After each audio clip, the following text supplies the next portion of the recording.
দেখছি। মা বললেন এই ফুলগুলো ঠাকুর ঘরে রেখে আসতে। আমি তোকে ঠাকুর ঘরে ঢুকতে বারণ করেছি না? কিন্তু আমি তো আজকে স্নান করে কাঁচা কাপড় পরে এসেছি।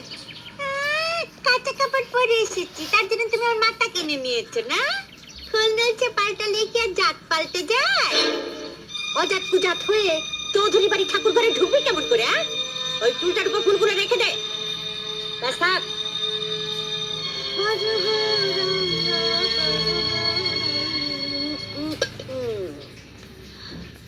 বল রাধে, রাধে বল, শুধু তোমার সঙ্গে করব না কোনো ছল। মা গো, কিসের গন্ধ রে?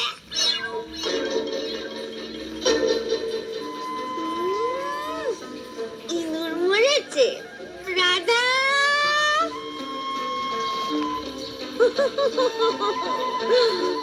বাবারে, ঘরের মধ্যে একটা ইঁদুর মেরে পড়ে আছে। করে দাঁড়িয়ে কি দেখছি? যা না, বচ্চার ইঁদুরটাকে বাইরে ফেলে দে। আপনি তো আমার ভেতরে যেতে বারণ করলেন না আক্কা, তাহলে কই পচা ইঁদুরে আমরা হাত দেবো? যা যা যা, ফেলে দেখে যা। কি গন্ধ!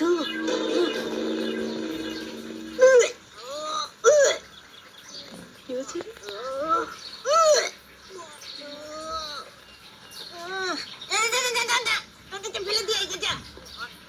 দাঁড়াও রাধা, এবার ওই মরা ইঁদুরটা পিসিকে দাও।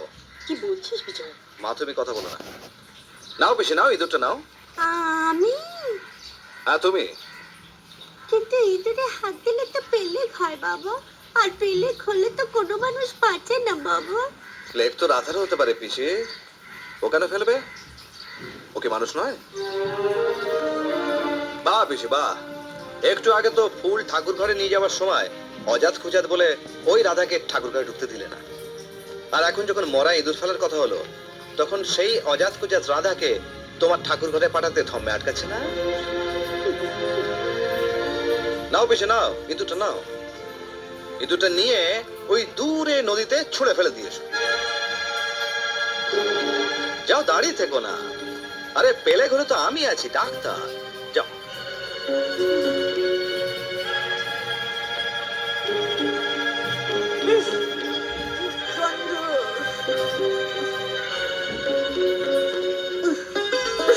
কি বলছিস তুই?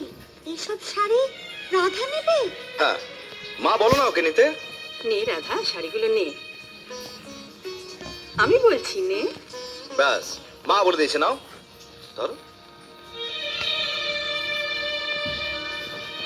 গুড। এবার এই ভিজে শাড়িটা পাল্টে এ থেকে একটা শুকনো শাড়ি পরে ফেলো, আর বাকি শাড়িগুলো বাড়ি নিয়ে যাও। আমি যেন আর কোনোদিন না দেখেছি যে ওই ছেঁড়া আর ভিজে শাড়ি পরে এ বাড়িতে ঘুরে বেড়াচ্ছ। যাও যাও। ওরে বিজয়, ওই পিসের দেওয়া শেষ উপহারটা তুই দিয়ে দিলি ওই বস্তির মেয়েটাকে? দিলাম। আচ্ছা, তোমাদের কেন নজরে পড়ে না যে রাধা সকাল থেকে একটা ভিজে শাড়ি পরে কাজ করছে? তুমি তো রোজ রোজ ফিনাইল দিয়ে ঘর মোছাও, সপ্তাহে সপ্তাহে পর্দা কাচাও, কার্পেট পরিষ্কার করাও, কিন্তু যাকে দিয়ে তা করাও সে যে একটা ছেঁড়া ময়লা শাড়ি পরে তোমার এই ছকছকে বড় লোকের বাড়িটায় দিনের পর দিন ঘুরে বেড়াচ্ছে, সেটা কেন দেখতে পাও না? তাকে পরিষ্কার রাখলে তোমার ঘর দূরে পরিষ্কার থাকবে, আর রোগ বীজাণু ঢুকতে পারবে না। এটা কেন বোঝো না মা? তাই তোমাদের ভালোর জন্যই আমি কতগুলো পুরনো শাড়ি রাধাকে দিয়ে দিলাম।